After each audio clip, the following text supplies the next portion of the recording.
This is TWiT, This Week in Tech, episode 16 for July 31st, 2005.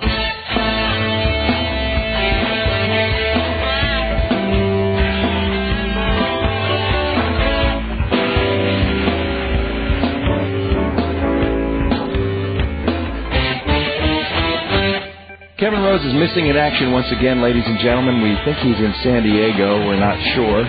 We saw him briefly on Skype, and then as soon as we called him, he hung up. So I don't think he's war driving for an access point. But Patrick Norton is with us. We're glad to say, back from his... Were you in Palm Beach? Where were you? I was in Key West, Florida. You were in Key West. Which, Key West, Florida does not suck. I've never been there before, and I plan to go back again.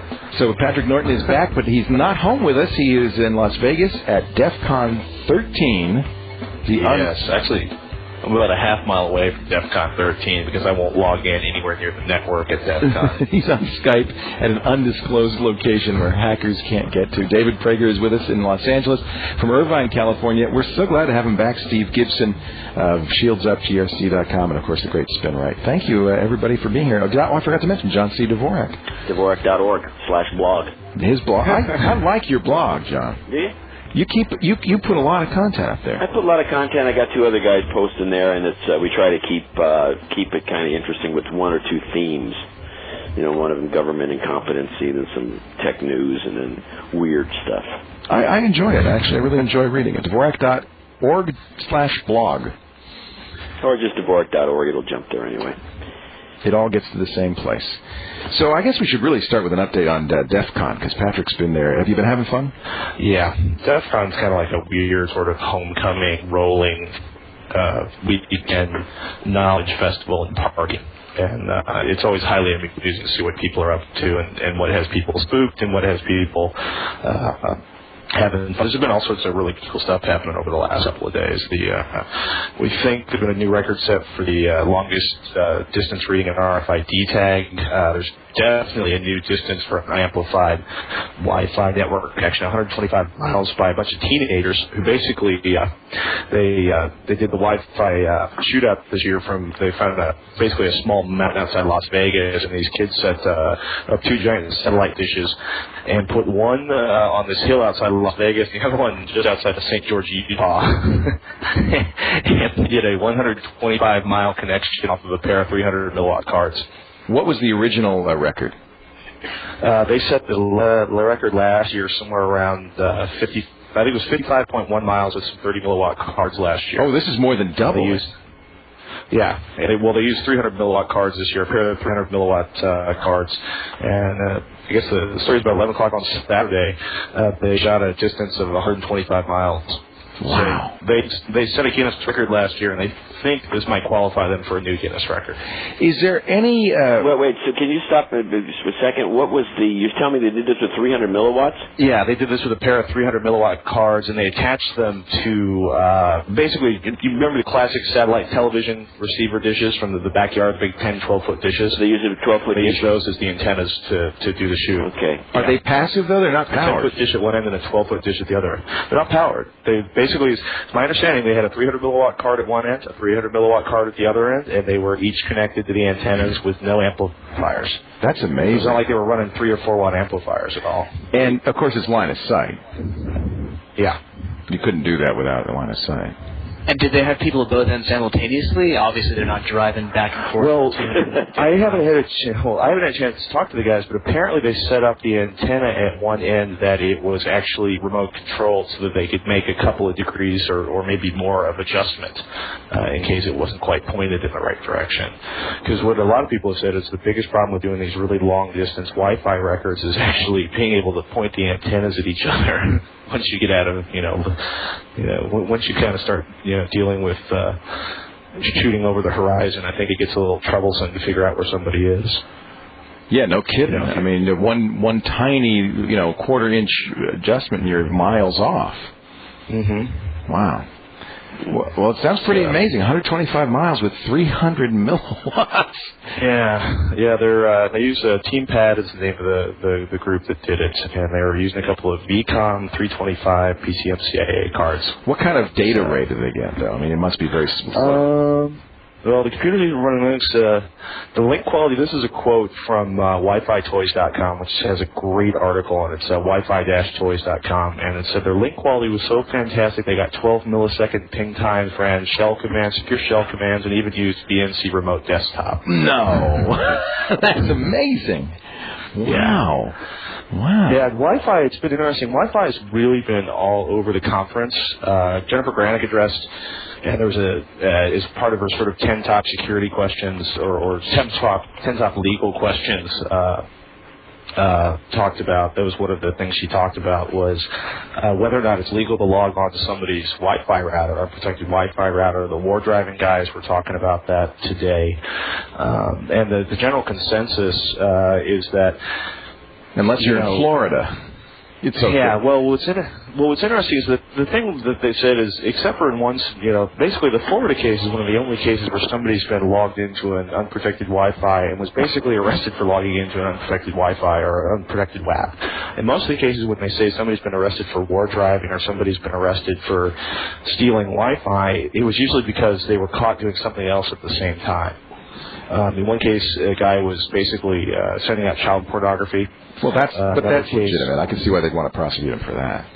Yeah, but I mean, I guess what I'm trying to say is that the Wi-Fi violation was a small sidestep. It's a small footnote to the actual activity that was taken. So if you log on and you get some email, what did she say? Did she say that it's the consensus? Well, is legal? the problem is the consensus is that if you it was interesting. One of the reporters at CNET actually interviewed a prosecutor at the Department of Justice who did not want to be named, but they basically said, we can, this is one of those moments where you start thinking, they were explaining like how they might prosecute somebody for this, and it's kind of like just because you don't lock the front door of your house doesn't mean me walking in through the front door of your house is trespassing. Right. You know what I mean? It's still illegal to go in. Yeah. Yeah, but going into somebody's house is not the same as having somebody drag you in the house. When you're like sending out a Wi-Fi signal, it's going out into the street. You're not going in the guy's house. Well, yeah, but then we get into the question of how bad are the tools? Should you be responsible and know how to use the SSID identifier so you know that you're logging on to the right Wi-Fi station? You could do it by accident. Is there a sidewalk running from the house to the street, John? Is that an invitation for me to walk in your front door? Walking inside, no, but what's the difference between just standing there and having somebody drop the house on you? I mean, this is not, it's as though I'm sitting here passively and I'm being inundated with your signal. It's really an imposition on me. They should sue the homeowner. I mean, they got this thing backwards, and I've been writing about this for a couple of years, and they're going to have to do some case law because right now it's a confused mess, and nobody really knows if you're going to get thrown in jail or not. But as far as I'm concerned, you're responsible for that signal. If you want to send it all over creation, hey, and somebody links to it, that's not their fault necessarily. Your Wi-Fi got in my chocolate. No, your chocolate got in my Wi-Fi. Exactly. But what it gets down to is there's no real case law for anybody to work with on this. Not yet. Until you actually, not yet. What I've been advocating is that there has to be public policy. Once that's established, and if you just tell people, look, if you're going to do this, if you're going to, you're the responsible person. You've got the Wi-Fi router sitting here. If you don't want to put a simple password on it, I'm not talking about somebody out there trying to crack passwords. We're talking about totally unprotected broadcasts. As far as I'm concerned, what about the person who wants to send the signal out for free? I mean, there's plenty of those in the Bay Area. So how are you supposed to know?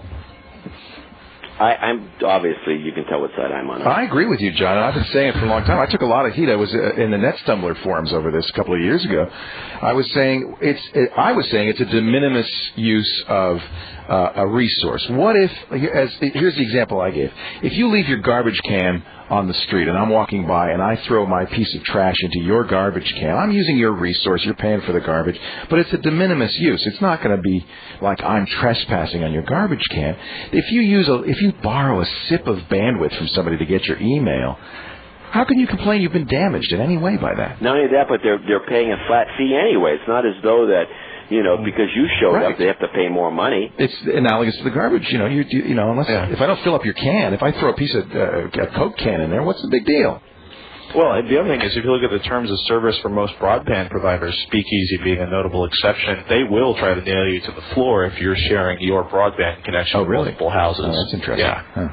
Yeah, it's in the terms of service of most ISPs. Yeah, but that's just a bluff. Who has ever been prosecuted or who's ever been shut down because of something like that? They don't want you to do is to put up a splash screen and start, selling the process. Yeah. I think some of the larger supposedly some of the larger vendors have gone after some people where they thought 5 houses in the neighborhood were pooling one broadband connection. You can do that. Steve's been playing with OpenWRT, which is the software that modifies your Linksys WRT router, and one of the mods is setting up your very own your hotspot. Yep, and you are able to crank up the output power so that it'll reach further. And of course, there's all kinds of little antennas now you can add to these things to increase their range. Yeah, you can get 7 extra decibels with that new Linksys antenna, and that's only just a little bitty add-on. You can buy the big antennas. All those guys have them. I've been collecting them. I was talking about collecting junk. I've got a bunch of these large antennas that are often can be used to, and they have a pretty wide pattern. They can push the thing If you don't want them, John, I'll take them. I tend to use them somehow. I was in the CNN San Francisco bureau this week doing a thing for Showbiz Tonight, and one of the news people were going, you can use a Pringles can to steal Wi-Fi, and apparently there's some high school in California that's banning Pringles can antennas. Like that's somehow... Yuba coffee cans work much better, first of all. Yeah, everybody says the coffee can's much better. Well, what cracks me up is that, first of all, that these guys were talking about it, and we did this years ago. But second of all, that in fact it is an issue. Apparently, some high school, a high school student faces 8 felony. Well, let me see where it is. Cantenna's illegal.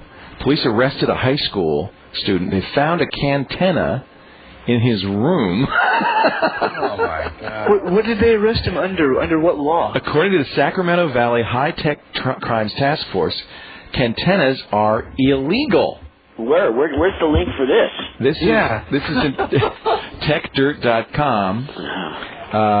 I'll send you the link. A series of arrests of people for using open Wi-Fi networks, which we've been talking about. Now, the issue is, according to the Sacramento Valley High-Tech Crimes Task Force, these cantennas, which they say are designed to steal Wi-Fi. What's the difference between that and a commercially sold antenna that you can plug into, Maybe those are illegal, too. According to the, quote, high-tech police officer, they're unsophisticated but reliable, and it's illegal to possess them. This sounds like folklore. Let me see if I can find there's been a lot of cases. There's been a lot of cases where stuff's been misreported by newspapers. This is from the Sacramento Bee. Yeah, it's like there's been a lot of bad reporting on it. I mean, technically it is illegal according to the FCC. The whole point of having different, pigtail connectors on different brands of Wi-Fi cards was to prevent people from mixing and matching antennas or antenna combinations that had not been approved by the FCC. And I don't really think the FCC is going to start, hunting down everybody who's bought a 24 dBi, parabolic antenna and connected it to a Wi-Fi card. But technically, that is illegal if it hasn't been approved and tested by the vendor, and FCC approved. They're quoting, and I'll give you the guy's name since it's Lieutenant Bob Lozito of the Sacramento Valley High-Tech Crime Unit. This is the quote from the Sacramento Bee, which is a reliable newspaper. They're unsophisticated but reliable. He's talking about a Pringles can antenna. And, quote, it's illegal to possess them. Now, this is ludicrous. Whether that's true or not, at least some police officers believe it. You got to send me a link to that. That goes right on there's my column for PC Magazine this week. That's what we're here for, John. Hey, it's a great title. Hackers prey on unguarded wireless links. It just, when I heard this, I just thought, my God, I'm sending it to you right now, John. It's stunning. And I guess it doesn't matter whether it's really illegal or not. If the police believe it's illegal, you could still get arrested for it, right? What are they going to throw you? I can just see the jails filling up with kids and Yuba coffee cans. Well, that's the thing. The cantenna doesn't work so good anyway. There's actually a company called Cantenna, and I think their website's cantenna.com, and they make a commercial cantenna. I mean, it's a little more, slicker than the cheapie. Didn't we find, Patrick, that the Pringles can just didn't have enough metal in it? I mean, really, it's a cardboard. I just thought that it was just it falls apart, it crushes. They'll work, but I actually. Like I said, I like to use the coffee cans a lot better. They work a lot better. You felon you. U-Ban has a lot more caffeine too. So. And Steve should know, as one of the most hardcore. Between you and Patrick, you probably do half the output of Columbia. Yeah. Coffee beans between the two of you. As it were. But you realize this is the third week in a row that we keep coming back to and talking about the fact that it boils down to people using other people's bandwidth because they might be doing suspicious activity and they don't know how they're going to trace it since it's someone else's. They're not paying for it. And even in the article in the Sacramento Bee, it keeps talking about people stealing credit card numbers from the Lowe's hardware store. I mean, hey, are you still stealing your Wi-Fi today? I'm using it from across the street right now. Works great. It does. That's why I'm not paying for it because I don't have to. But if I didn't have any access, then I'd pay for it. This is just, it's what you were saying, John. I mean, nobody's made any policy. We're all just kind of making it up as we go along. And how many cities are there right now? Like the city of Hermosa Beach, California, provides free Wi-Fi access to anyone in range that gets the city that's paid for by the city. Right. Yeah. With WiMAX, the thing going on now with WiMAX is just kind of curious because the cable companies and the phone companies are trying to get laws passed. In fact, there's a new one, which I'll be keep bringing the blog into this. Actually, maybe I'll throw this on the column. There's a new law that they're trying to pass which will ban municipalities from doing what Hermosa Beach does by federal law. Well, this to me is a big issue because these federal law, because I know states have been passing laws for a while now. Yeah, let me see if I can find the reference while we're chatting here. Because that's really bugs the heck out of me. And it's clearly because ISPs, the big ISPs don't want states to get in the business that they're trying to make some money at. And of course, the biggest. The most ridiculous one was the case in Pennsylvania. And that's called the Pennsylvania case law, which was they passed legislation because the city of Philadelphia, I believe, or Pittsburgh. It was Philadelphia, yeah. They wanted to put up a big, an 802.11 system and then, I guess, gravitate it to WiMAX and make it as a civic thing. So everybody in the city of Philadelphia would have broadband. It would end the digital divide. It would do this. It would do that. Comcast and Verizon got together with the corrupt governor, and then the next thing you know, you end up with some laws passed, and they finally backed off on some of the provisions in this law because the public got hold of this. But now, apparently, this is going on at a federal level, and I'm going to dig it up here. I'd love to know what senator or Congress member is pushing this one. Some crook. Yeah. There were, I think it was 11 or 15 states that were, I believe it was Verizon. So I should say that I assume it was Verizon, was pushing similar legislature to what they pushed through in Pennsylvania. I think this is risky because I think you start making these kinds of activities illegal. You push, this is the same problem I have with going after file sharing. You push a whole segment of the population that considers itself law-abiding into this realm of not being law-abiding.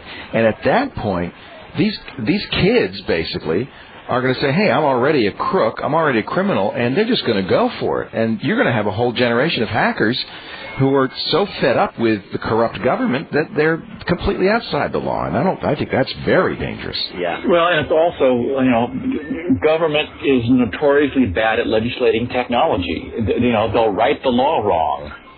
Absolutely. I mean, that's what's happening. If antennas are illegal, somebody wrote the law wrong.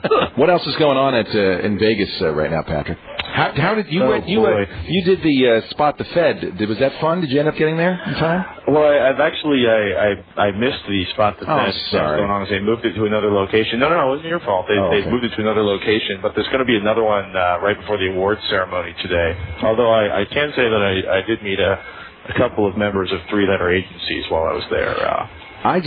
This is one where you as an attendee of DEF CON say, I think that guy's a Fed, and then they do this, if the Fed or supposed Fed goes along with it, they do a 20 questions. And I'm just surprised that nobody has yet spotted Patrick as a Fed.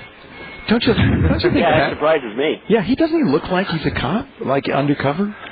Well, he looks like a lousy undercover, but more like a Secret Service guy. All he needs is to be talking to his because you've never seen me. You need a little earbud and a lapel mic, Patrick. You'd get busted right away. Oh, man. You'd have a lot of fun. Yeah, what I need is one of those little flip-down, fanny packs you wear around the front that hides the gun and the spare ammunition clips. Do you think a lot of people at DEF CON pack heat? I don't think anybody at DEF CON. Well, I take that back. I'm pretty sure a few people at DEF CON pack heat, but I'm pretty sure they also pack heat when they go into the 7-Eleven. How many people at DEF CON pack lockpick kits? I have a picture of 3 people demonstrating their lockpick kits. There was a huge series of tracks on this year on lockpicking and even a session on safe cracking. Ooh. That's become a really serious hobby for a lot of people. Oh my God. And there's some of the. Hey, we need a safe cracker. We've got a safe that, to be honest about it, if anybody's out there that can do this, we have a safe in we have this duplex in Berkeley, and we put a safe in it, and then we've looked it up, and the safe mechanism failed, and it needs to be opened somehow. We don't want to. I actually, one of the guys that went to college with John. I'm looking for a safe cracker. We're serious. I mean, anyone wants to just No, John. A guy I went to college with. His family ran a business that sold safes in Manhattan from 1888 till I think 1995 or something. He could do it. So he probably knows somebody. Yeah, if he can't do it, he probably knows somebody who can. Aren't most locksmiths kind of trained in that, or is that such an esoteric field now that a locksmith wouldn't help? I think safes are a little esoteric. Yeah. Well, if you can't pick it, I know a guy who's really good at making thermite. That's the problem. There's something in there we don't want to damage. I'm telling you, it's something from the 60s he's been saving. Yeah, right. It's actually a gemstone. Ooh, a valuable gem. Yeah. Wow, now you just raised the price of the safecracker, John. The gem's not that valuable. We have a keepsake. Keepsake. It would survive the explosion, though, right? I don't think so. It's an opal.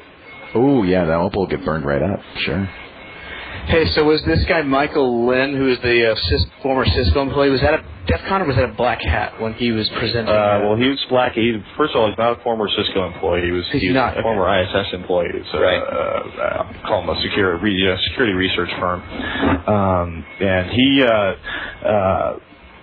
actually, Jennifer Granick kind of brokered his deal because he was about to be sued by ISS and Cisco. She brokered his deal with them, and then he, in the words of a friend of mine who's was at both Black Hat and DEF CON, he's pretty sure he's hiding somewhere, looking for a rock to hide out there for a while. Let me give you the who, what, when, where, why on this. ISS. Michael Lynn is an ISS employee, security expert who was going to give a presentation at Black Hat on how to use these well-known flaws in Cisco's routers to hack them. Cisco sued, and Cisco and ISS agreed to pull the presentation. In fact, Cisco hired some interns to rip pages out of the Black Hat conference bulletins and to reburn all the CDs. Then Michael Lynn quits ISS, says, I'm delivering it anyway, and delivers it. At which point... Well, no, he didn't.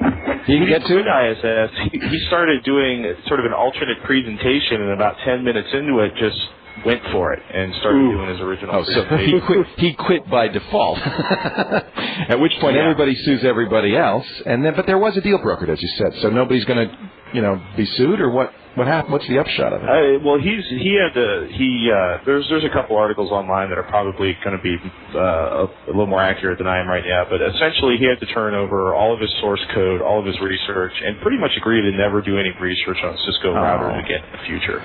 And yet, this is a well-known hole, isn't it, Steve? I mean, this. Well, no, it was completely quiet and no one knew about it, and it was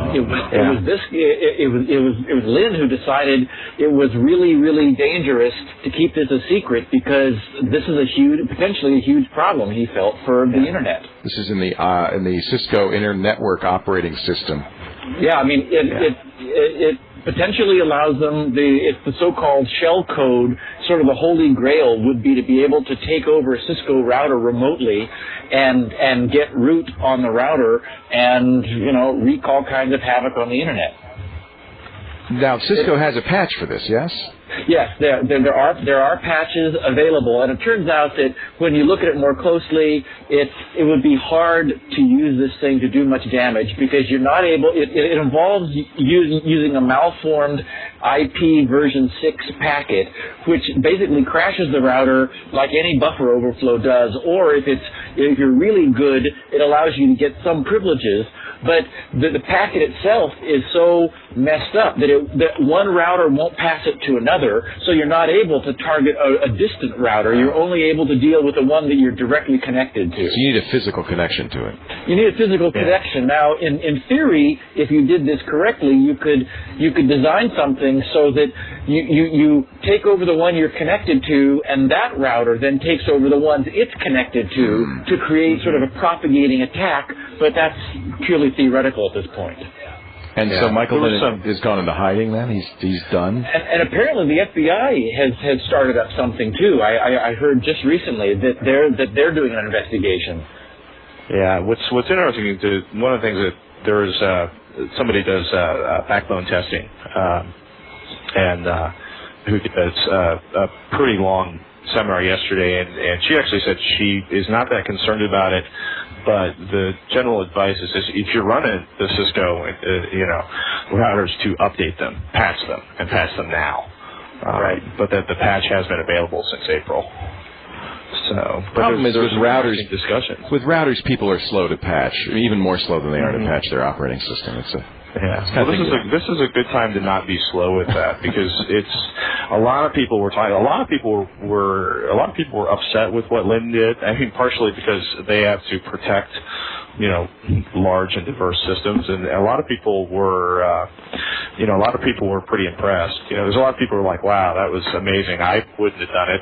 Because, I wouldn't have done it, but a lot of people were pretty impressed that he decided to get the information out there. At the same time, his career as a security researcher is probably over now. Well, there's some interesting debates back and forth because there's a couple of the security research firms that and this is completely unverified rumor, but there is some speculation that a couple of firms have offered him jobs. Security research firms are not notoriously finicky about who they hire, are they? I mean, they don't really care. If a guy's good, they're going to hire him. In fact, they get a lot of publicity from hiring people like that. Has anybody installed? I was going to do this, and I didn't get around to it before we broadcast today. That the 2.0 patch for PSP, because I've heard some amazing things about this. I don't own a PSP. Why do they not? Does anyone here own a PSP? I do, yeah, and I was hoping Yoshi would be on this one because I'm sure Yoshi's done it already. The John was probably sent one. It's under a pile somewhere. Yeah, Johnny, you have one in that pile. Yeah, actually, Sony cut me off some time ago. Oh, really? It happened. Did you say something bad? I don't know. I think that's just a lot of these people, they switch around their agencies a lot, and Sony's one of the worst for that. And then you get taken off a list, and you can't get back on it because you don't know who to talk to. I've had bad results with Sony. I called them before I was doing a Regis and Kelly, and I wanted to show. Remember they have that wireless TV, the location free. Right. And I said I want to show it on Regis and Kelly. They said no, we don't have. Yeah, we're not. No, never mind. Wow. I said, what? Yeah, no, that's totally Sony. Sony is probably one of the poorest companies when it comes to techie-oriented PR. They believe, in fact, when they first rolled out the Vio, the initial one years and years ago, that there was a desktop machine, they actually made the comment that we're not interested in, PC Magazine, we wanted to review it. And they said, we're not interested. We don't want that type of people interested in our computer. We want the public. Apparently, Regis and Kelly, they don't want them either. So apparently, well, I guess. Who do they want? Well, they probably think that you're just like a nerd. You appeal to the nerdy group, right, and they don't need you. Yeah, the housewives don't watch when I'm on. Well, and frankly, those early Vios were not very impressive. So that's why. Exactly. They didn't want techies to see them. Exactly. But they spent a lot of money on the booth when they introduced them. It was purple. Zodiac out of business. TapWave. I'm kind of sad about this. I really liked this Zodiac. It was a Palm, but it was also game-oriented. I thought it was very cool. A lot of good reviews. I guess nobody bought it. So to speak. I never heard of it. You remember the TapWave with the Zodiac? It was a sideways Palm. It was a little gaming device, but it was also... You don't remember that, huh? No. It also made a nice little media machine. Yeah, did you could play videos on it, couldn't you? Yeah, absolutely. Yeah. How different is it from like some of the Arcos? Well, it's a Palm. That's the main thing. Is you'd be buying a Palm device and playing a premium for a somewhat larger screen and gamepad style controls on this thing. We gave it great reviews on Tech TV. I know a lot of people loved it. It was around for a couple of years, right? It was around for a couple of years. Yep. They made little cartridge, SD card games for it. It did photos as well and videos as well, but I guess it's not a good business to be in right now. It's a tough what I find really interesting is that we're already seeing people producing movies on both DVD and PSP discs. Yes. I mean, it's happened immediately. Yeah. It's like, wow. But aren't they all Sony movies? I think Sony also has a lot of influence in the movie industry, and so they influenced a lot of that to get it onto their Universal Media Disc, their UMDs. Right. Which I don't know what the capacity is of those. It's smaller than DVD, which means I would think that the compression has to be a little, maybe. Yeah, but it's such a small screen, you don't care. I mean, yes, Right. certainly you wouldn't want to hook it up to a TV and watch it off of that, but it looks fine on a small Pixel Vision. screen. Yeah, exactly. Anything else anybody wants to talk about? Should we talk about this Google Microsoft? Vista Beta 1. Yeah. Did you get it? You were looking at it, weren't you? The new copy of I this. spent a couple days with it. What do you think? It's going to be really interesting. What's also interesting is I got to spend some time with a couple people who are related to people on the Windows Longhorn and IE7 development teams. Apparently, they're running in 7 different directions at Microsoft, and they've been changing the focus of the Longhorn team constantly in the last 2 years. Well, I remember the biggest thing that would. Go ahead. I remember talking to somebody about the file system, and they had already written a good portion of it and decided to start all over again last year. I mean, it just must be very demoralizing for them.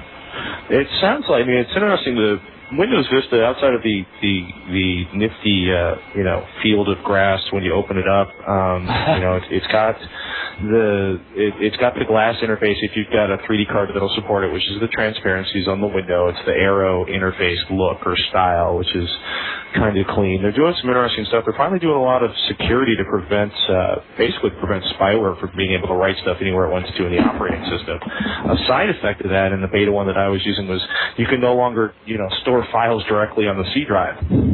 Well, that means, of course, they'll take it out before they ship it. Well, yeah. They may not, because they're part of what they're doing with the search is being integrated into everything, and they're using virtual folders. So the idea is that I think they're going to try to lock down the location to where you can actually place your content in an effort to try to give it a more Unix-like file folder. Yeah, but the minute make it more robust. The minute all of these ISVs, the software vendors, see this and say, "But wait a minute, my program relies on writing to the C drive," they're gonna say, "Oh, yeah, you're right. I guess we better not do that." Okay, I found that the bill we were talking about earlier. What's that? Oh, yeah, the federal bill to it's called the Broadband Investment and Consumer Choice Act. I like the way they word these things. They do it every time. And it was then introduced by Senator Ensign and co-sponsored by our friend John McCain. Really? Yeah, and I'll just read. There's a couple of websites. I'll put it on my blog later today or tomorrow morning. Yeah, I guess we'll be running about the same time. And I did number 9, which is one of the elements of this thing, is preempt local governments from building competing networks. The act basically adopts a Pennsylvania plan. If the local or state government wants to build a network, it must issue a request for proposal to see if any private company wants to build a network instead. Now, only if no private provider offers to build a comparable network, can the state or local government build and operate the network. Any system in existence at the time of the act is grandfathered, but only if it does not expand. Anyway, this goes on and on. There's a couple other things. It takes away whatever regulation there is, eliminates any state or local control of quality of service or prices. And, of course, all of that is to improve consumer choice. Yeah, there's a consumer choice thing. Yeah. Eliminates any build-out requirements or anti-redlining provision. Eliminates any private right of action against video or telephone providers. Your only recourse is the FCC complaint process. It limits FCC authority to regulate anything but 911. Eliminates any requirement for phone or cable companies to resell capacity. no more of the you can't buy any lines. Eliminates the need to open up competing for long distance guys. It's just basically a throw. It's just one of these omnibus bills that's designed to screw the consumer. And of course it'll get through because nobody will pay any attention to it because it's too complicated, and it'll just go right through. It could. Well, why don't we tell everybody who's listening? Good thinking. Write their Congress critter. All 12 of them are going to... What's the article you're reading there? Leo posted on the TWiT website. We can... That'll do it. Well, we'll do it with a few 100,000 people that listen. That's good. That's a start. Yeah, tell your friends. We got to get this going here. I'm sitting here fuming. It's unbelievable they keep doing this stuff. I mean, it's one thing after another, but it's like whose interest? I mean, some of these people that are in Congress need to really, that if you're running for the House of Representatives, if you're in, the amount of times you get reelected runs at a 96 to 98% rate, right? Which means the only time you can even get into the House if you want to run. Is you have to find somebody who's retiring, and then it's an open race. But once you're in, you might as well just, you can just throw your feet up and do whatever you want. And it just baffles me that the public puts up with this. It's the old adage that everybody hates everybody else's congressman but their own. They keep reelecting our guys, great, but everybody else is terrible. Well, the thing that's happened over the last few years is at least what I've been seeing is where you have special interests not really working within their own congressional boundaries. For example, you'd have like the senator from Utah representing the liquor industry to make sure that you can't ship across state lines and things like that, which benefits a couple of the big distributors. And you have people out in the middle of nowhere or West Virginia representing Hollywood interests because, it's like their local constituency doesn't really care. It's like, if this guy wants to represent Hollywood, no one, there's nobody to vote against that because it doesn't seem to have any impact on the local economy. Right. It's just weird to me the way the whole thing is structured. Sorry. No? Does that count as politics, or can we say all that? No, I'm actually not. I think that's all tech. That's all dead center. Some of the most ridiculous laws that have been passed. Yeah. I mean, they're just so self-serving. I'm just going to keep my mouth shut until I start ranting. So HP is pulling out of the iPod business. Why did HP ever get into the iPod business? Why are they pulling out? Do we know? They said it wasn't quote a huge deal for HP. In other words, I sound like they didn't sell very many of them. Most iPods are still Apple branded iPods. Well, it was the same price, wasn't it? Yeah. Well, why would I buy the HP? I'd want the Apple. I think the idea from Apple's point of view was they got in better distribution, and maybe some Windows users would be more reassured by buying it from HP. But everybody knew it was a Mac product. According to the stories about HP sold about 8% of all iPods in the June quarter. So it wasn't a... Probably. Yeah, I'm surprised it was that high. Yeah, I am too. I thought maybe that... So Samsung was in town this last week, and they were showcasing all their new electronic gizmos from the camera and the MP3 player division, and they've got some. They're getting pretty aggressive with the MP3 players, I have to say. I've always liked Samsung as a company. I think they do good stuff. iPod's obviously not going to be dominant forever. Who's gonna break the iPod monopoly when and how? It's going to have to be somebody that knows how to make a really cool-looking product. You think it's looks? I think a lot of it's looks. And, Apple's always been credited with having, and I was having a lunch with the CEO of Frog Design a couple years ago, and he was mentioning to me that Apple is known in the design industry as having the absolute best industrial design team in the world. Jonathan Ives, who's the guy who did the iPod. Brilliant guy. Mm-hmm. And it's not just the look, though. I mean, I think they also have the easiest to use interface.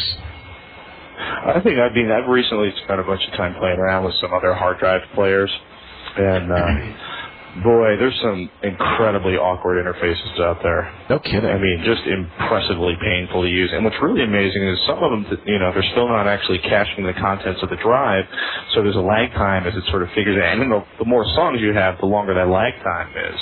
Every time you launch the player. I thought it was a more price-sensitive market than it really turned out to be. I remember when the Mini came out. Yeah, I think, Patrick, you agreed with me. We thought it was just too expensive for too little storage, and that nobody would buy it. Boy, were we wrong. What you guys seen that? You can save money. Look, Dell. You can get a Dell DJ, 20 gigabyte DJ now for $162. Half. Yeah. No, which one were you talking about a second ago? The iPod Mini. Remember when it came out? Was hugely expensive. Have you guys seen this new Moby Blue Gigabyte Cube digital audio player that's sold at Walmart? No. Yeah, that's a hoot. I think it looks kind of cool. It's $129 for a 24 millimeters on a side. Oh. It's a little 1 inch. Yeah, 1 inch by 1 inch by 1 inch. Moby the singer or Moby M-O-B-I? M-O-B-I. Moby Blue. Moby Blue, B-L-U. It's got an OLED display. It's got a FM tuner, USB 2.0. Plays 10 hours according to the website. It's cute looking. How big is 20? You said 20 gigs? No. 1 gig. It's solid state. Solid state. 1 gig for once. Well, of course, they want to take on the shuffle. And, heck, man, you got a display. You can actually see what you're doing. Yeah. But you don't want to sit on it. It's got points on the corners. Yeah. Yeah, I don't know. I don't know how useful that display is going to be because I've used some of the Moby Blue players. They're not. Well, a couple people have seen them. Better a display than no display, I think. Well, I don't know. I'll be honest with you. I've tested like 9 different flash-based MP3 players in the last 2 years, and I got to be honest with you, a lot of the displays on them are useless, and the menu, when you get up to a gigabyte and you've got 300 songs, some of them don't even do foldering, which means you actually have to skip forward to the song you want. So is it going to be that somebody's going to do a better UI? Is that how you're going to beat the iPod? How do you beat the iPod? I think the Apple is a status symbol, right? I mean, among kids, it's like, hey, you have an iPod or one of those clones. I talked to a... Status symbols die over time. Someday something's going to come along. I talked to a designer who said the best thing, this guy was a brand expert, the smartest thing Apple did was make the headphones white. And his thinking was, you don't know what MP3 player somebody's carrying. You can't see it. They're in a pocket, but you always know if they've got an iPod because they've got the white headphones. And that was the best thing Apple did for branding. Interesting. I can't stand those earbuds, any earbuds. Ever since I started using these Automotive earphones, I hate everything else. But you look like a dork if you wear big, cans over your ears. Oh, no, those are the I don't know. I use the Automotive. I love the Automotive. They stick them in. You can stick them in your ear. I don't know if they're the most fantastic, but oh no, they're very good. No, compared to the stock stuff, they're fantastic. Of course, they also cost about half the price of the iPod. Patrick's been trying to get me to do that for years. I finally went, and now I'm hooked. I can't use anything else. Well, one of the problems with those old-fashioned earbuds is that they project the sound straight into the ear, and they're dangerous on your hearing. What? Well, earbuds are dangerous technology. I'm deaf. I'm so deaf anyway. I'm so deaf. Hey, are we worried about the foam coming off the shuttle, or what? What's the deal on that? I hate to be one of the astronauts and hear that. Oh yeah, something else fell off. Well, I think everybody's just demoralized in NASA now because they were all, after all this delay, they were finally saying, okay, we got this all figured out. And, apparently they know that they're going to have, it's part of the design. Lots of little pieces are going to come off. They just know that. But and of course, those pose no risk at all to the tiles on the shuttle. But it's when these 1 pound chunks come off that it is really a problem. Well, I think the problem is that they've always had stuff falling off. They spend a lot of time and money trying to reduce the amount of stuff falling off. And then they also spend a lot of time and money trying to be able to analyze stuff that falls off. So as a result, they see everything that happens, and they still have to deal with the problem that stuff has always fallen off. And now we have cameras. They're showing everybody stuff that we wouldn't have even known about before. Well, I like the backflip. I thought that was kind of neat. Yeah. They have some great analysis, and now, of course, they're actually considering using one of their spacewalks or adding another one to look at, I think, near the nose cone of the shuttle because they have some bits of material sticking up from the front. That, of course, is a result of them being able to do over-analysis. Well, I'm always surprised. There's 2 things that have surprised me about this. One is that how come this is all happening now? This thing has been flying around for, 15 years? I don't know, longer. 1981. 1981. So, okay, it's been almost 25 years. Yeah. It's been up, and now this problem is like sudden. What was things falling off before, or are they using lousy glue? What's changed? What changed between then and now? And the other thing is, it seems to me that they should have always been doing an inspection of the shuttle when it's in space. It's like any pilot does with his craft. When you get a chance to inspect it, you inspect it to see what the hell's going on with the thing before you have to take it back and land it.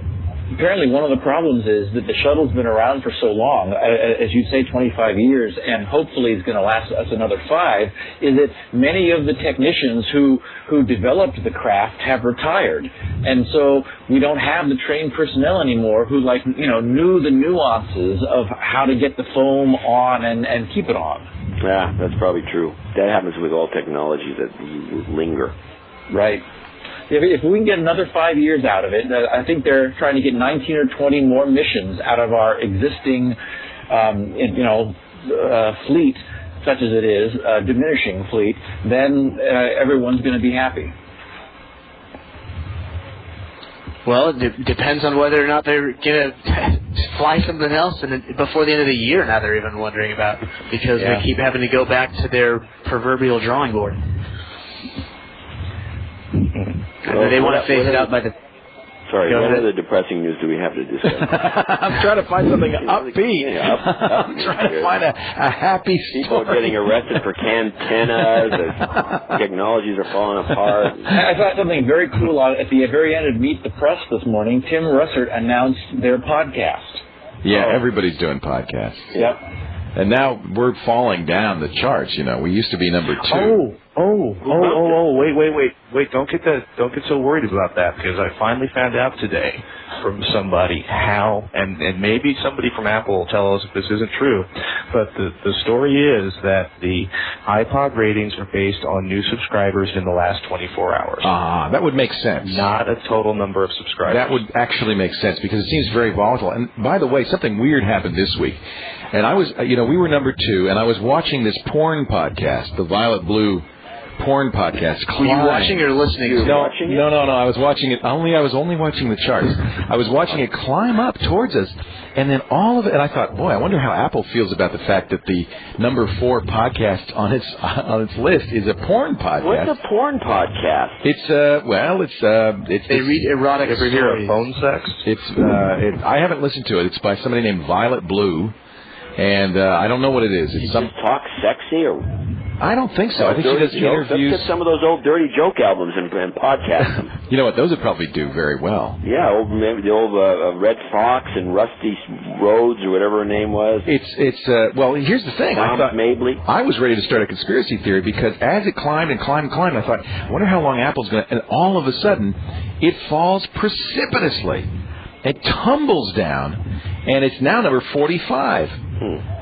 So I'm wondering, what's the story, Morning Glory? If there was a little bit of intervention on Apple. That's what I think. Yeah. Now, currently, we're number 4. Ebert and Roper are number 2. Skepticality, which actually is a good podcast from Bat Pig Studios, and I'm in an independent podcast. So I'm glad to see that. They're number 3. Ebert and Roper are ahead of us? They're number 2. Oh, please. What is their podcast? Is it an audio version of the show, or do they do something as a supplement? They do reviews. They're 20 minutes long. I think it's the whole show. They do reviews. I haven't listened to it. Who wants to listen to a movie review? I think 2 thumbs up for Stealth. I happen to like Ebert and Roper. I like him too. You know what I like about him? You go to the last 5 minutes, they run down their thoughts, and you're out of there. That's all you need. Maybe that's why it's such a popular. In fact, that's all they should do is just podcast the last 5 minutes. It'd be a lot easier. I liked it better when Siskel used to always get in fights with Ebert. I agree. I'm learning some more about the iTunes Music Store as well, Patrick. I found out from a very reliable source that iTunes Music Store caches the podcasts. Now, there was some speculation about that before, but apparently the top 200 podcasts are being served not from our server, but from Apple's own servers, which means our stats are completely off. Oh, that's annoying. It means we have no idea how many people are listening. Well, it's annoying on that respect, although we still have such high stats that I know we have. It just means we have more listeners than we thought. I can't wait till Google releases their Google Podcasts. That's going to make a big difference. I think in a way it's good, though, because what it means is you can be a success on the iTunes Music Store and not have to worry about being bandwidth, slaughtered. Which is probably a good thing. Yeah. Can somebody tell me what Google's up to with their podcast thing? Does anybody know? I just made that up. I just assumed that they were going to come out with some David started podcasting. Well, I thought they might do something, a podcast search engine or something like that. There's got to be. I'm there's sure Podscope. Google videos going nuts. Have you seen Podscope.com, Podscope.com? They search our podcast and a number of others, and they do, what they do, it's interesting, they do Podscope.com. They do voice recognition. They actually listen to the podcast and turn it and are able to index the words in the podcast. It's dictionary based, so you don't do a search for TWiT or Laporte, but if you did a search for a dictionary word, a search for, you can't do cantana, but you could probably do antenna or Wi-Fi. And what's interesting is you could play segments of the podcast with that portion. So it's actually, I think, a very efficient way. Put in Wi-Fi, it looks and listen, we couldn't find any hits. So maybe that's not in its dictionary. Let me try. Yeah, but it needs to do techie terms. Yeah, better. Or it's I just typed in Windows Vista, both words in the dictionary, and it says we looked and listened, but we couldn't find any hits. Oh. Okay, so this sucks, in other words. Well, it's going to be a really hard thing to do, too. I mean, the whole speech recognition against the dictionary deal. I mean, with all of us talking at the same time on top of each other. And most podcasts are terrible. You'd probably get enough words, though, to make it of some value. I think it's a start. You're right. It's a difficult challenge, but I like the idea. I think it's going to take a Google or Yahoo to make it work.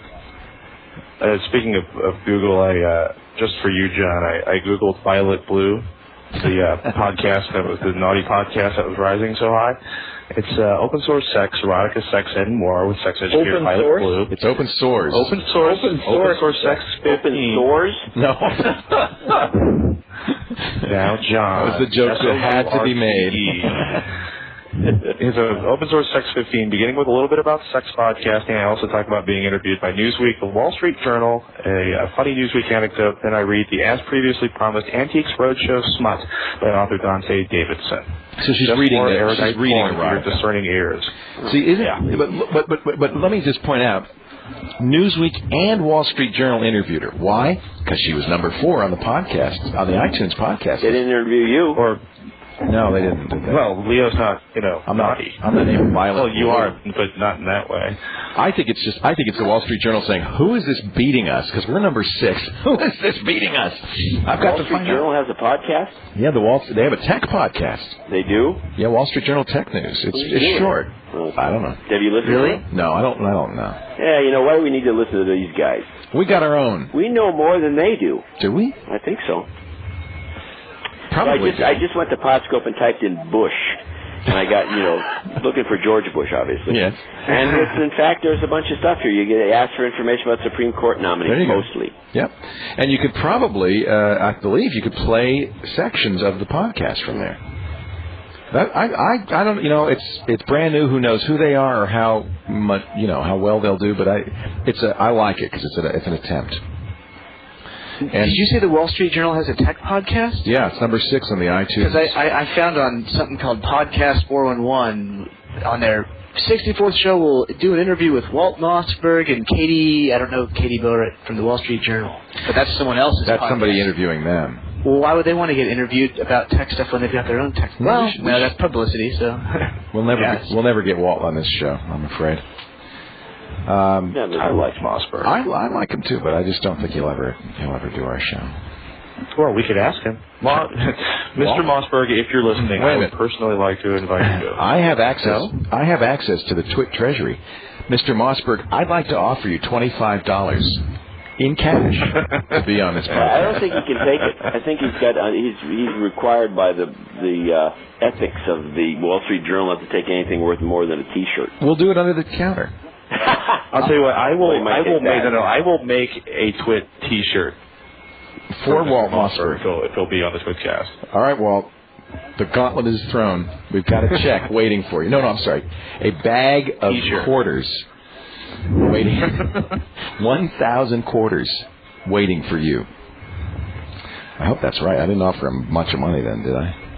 1,000? 1,000 quarters? Isn't that $25? No, that's 250, isn't it? That's a lot of money. Walt, I'm sorry, I take it back. You can't take that money anyway. It's impossible. Besides that, he makes $450,000 a year. Does he really? Well, actually, I think he's maybe more than that now. Well, because he was going to quit at one time, and they had nobody over there. Is he now? I'm asking the wrong guy, John, but is he the most powerful tech journalist out there? I don't think there is a powerful tech journalist, to be honest about it. And I don't think he's not the one. Markov's not the one. Nobody is. There's no powerful tech journalist because nobody gives a crap about. What about Gilmore? Gilmore's a blogger.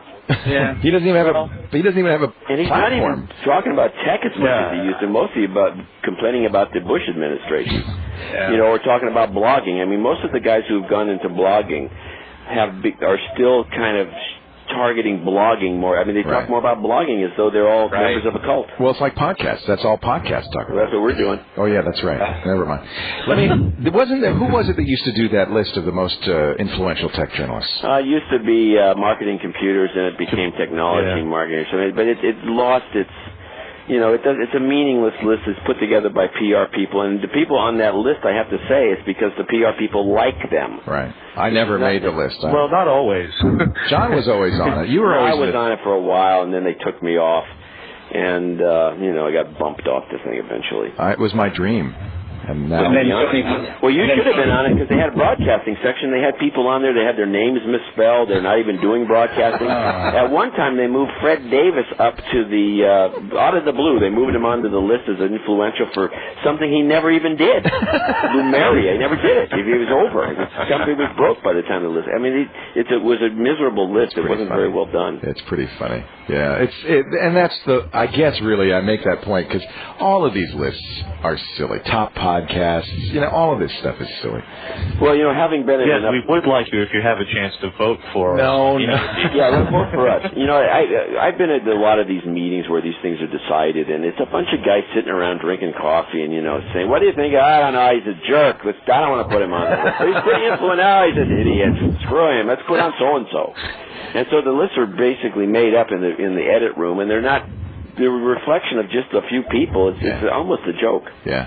What about this at Black Hat, this demonstration that they did, maybe you saw it, Patrick, where the guy showed that he could receive an RFID or read an RFID tag from, 50 feet away, 100 feet away?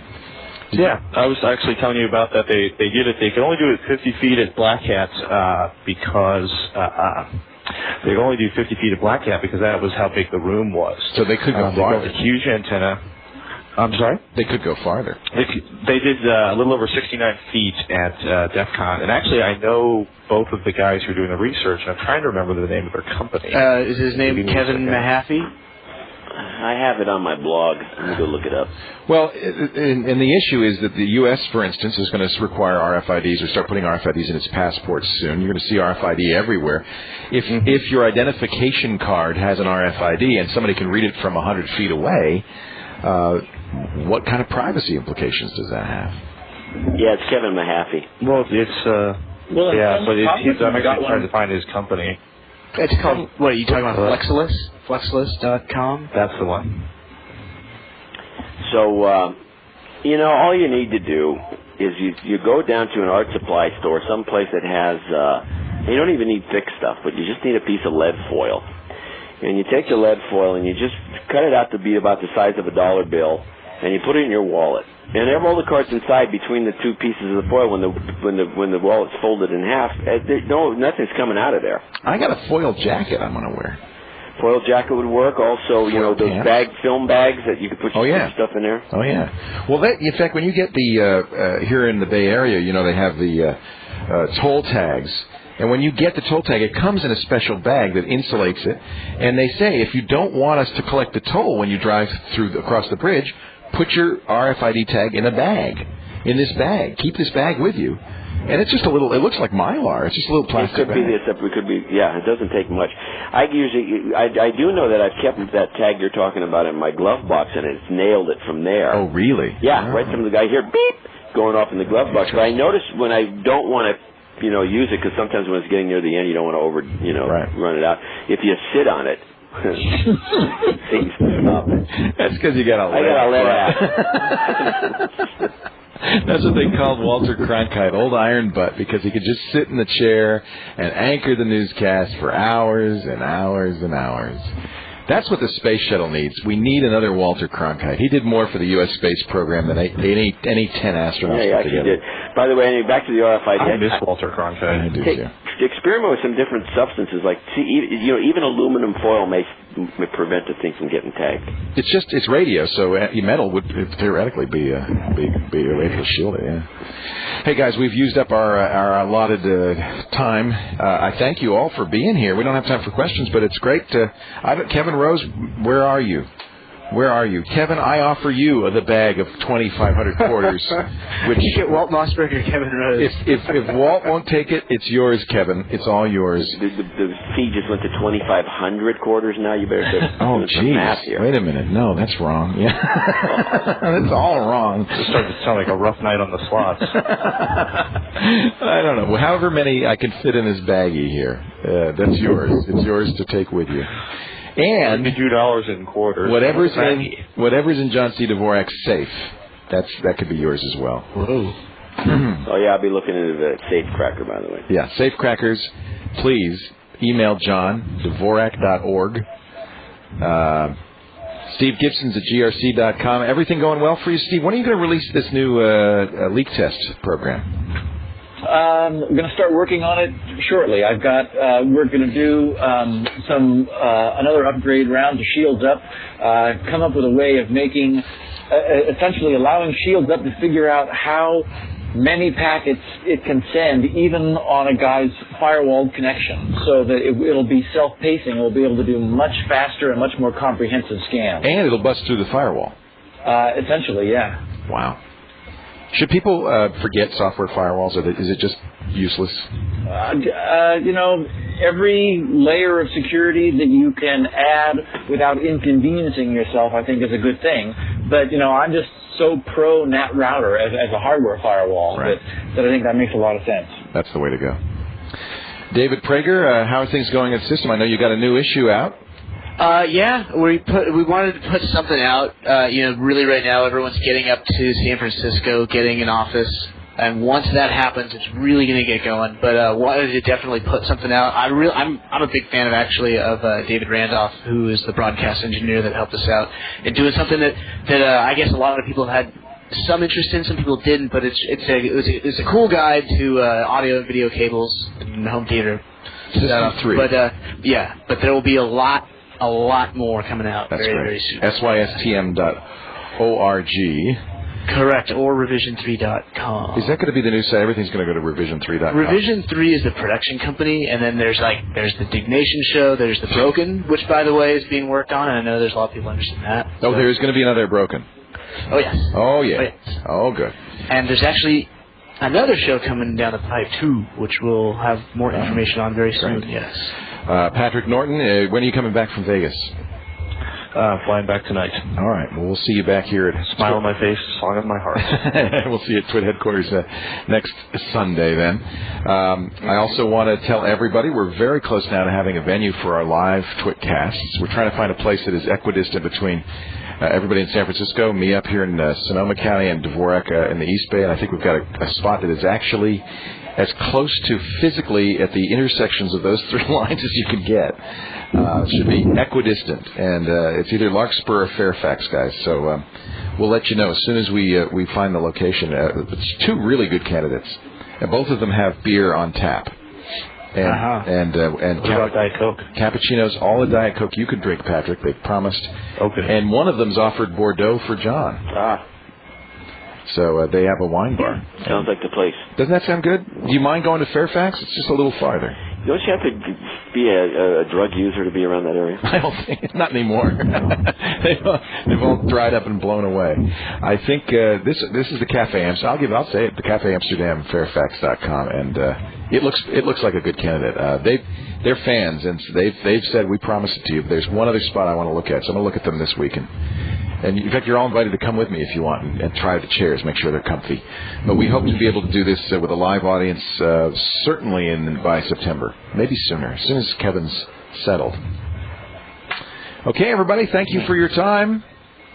Have a great time. Another one more thing we should do. What's that? Leo? Yes? We should politely ask all those people who enjoy listening to the TWiTcast that we would appreciate it greatly if they would click on the donation button. Send us money. On the right side of TWiTTV.com so that we continue to buy the hardware we need to solve the production issues. Yes. We're getting there, though. I feel like we're getting some good, we've got some good equipment, and we've spent your money wisely. But it is true, donations have slowed down considerably, and that means that, one of the things I'd like to do when we go live is be able to get a sound engineer to do this and things like that. And that's the kind of things we need to do. So please do. It's at thisweekintech.com. It's only $2 a month, less than a latte, less than a gallon of gas a month to keep this show going. A single gallon of gas. 1 gallon. That's all we're asking. The cost of one can tenna.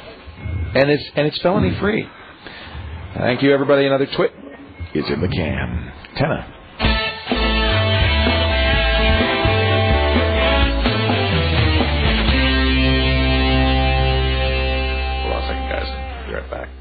Okay, we're going to let Patrick pee, and then I think we got everybody.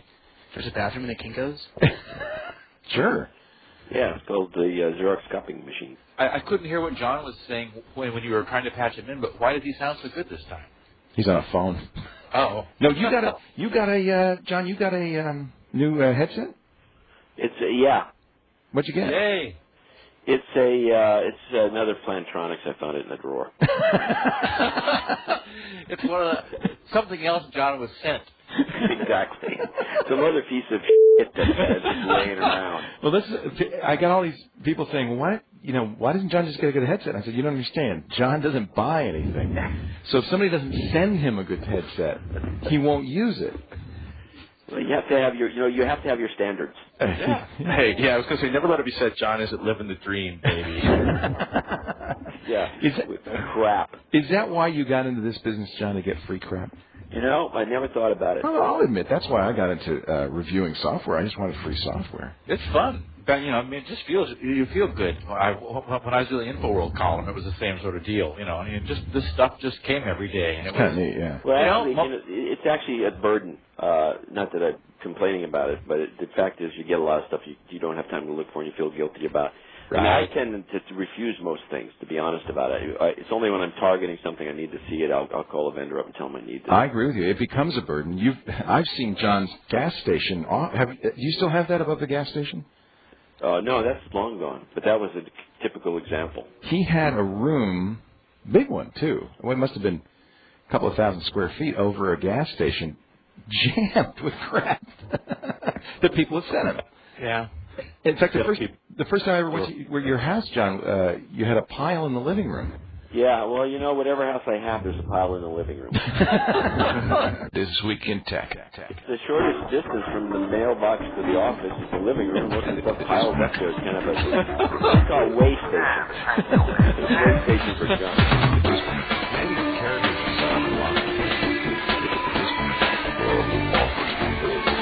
The crap society. The crap generations from crap everywhere. There's ads everywhere. Thank you, man.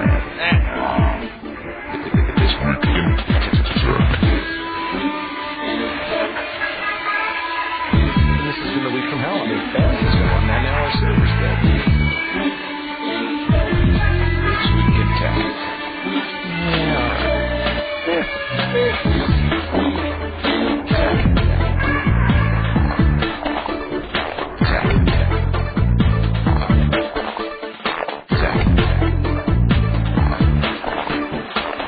Friends, my twits, are you ready? Yeah, the twit army. I don't know what the answer is. I really don't.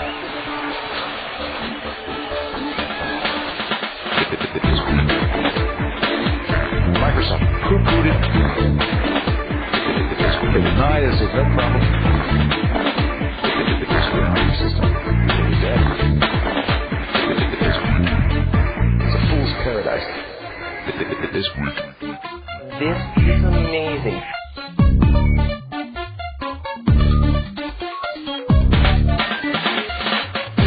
This week in tech.